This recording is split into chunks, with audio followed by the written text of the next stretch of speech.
सरकारी कर्मचाऱ्यांचा संप अखेर मागे। जुनी पेन्शन लागू करा या मागणीसाठी आजपासून राज्य सरकारी कर्मचारी संघटनेच्या वतीने बंद पुकारण्यात आला आहे। याबद्दलचे पडसाद आज विधिमंडळ अधिवेशनात उमटण्याचे चिन्ह आहेत।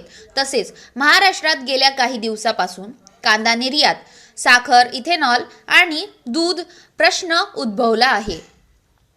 उपमुख्यमंत्री अजित पवार यांनी आज सकाळी माध्यमांशी बोलताना सांगितले की काल मध्य प्रदेश, छत्तीसगडच्या मुख्यमंत्र्यांच्या शपथविधीला गेलो असताना केंद्रीय नेतृत्वाच्या कानावर हा प्रश्न घातला आहे।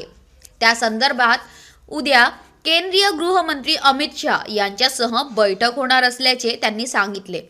त्यासोबतच काल संसदेत झालेल्या घुसखोरीमध्ये महाराष्ट्रातील एक तरुण सामील होता। याचेही पडसाद विधिमंडळात उमटण्याची शक्यता आहे।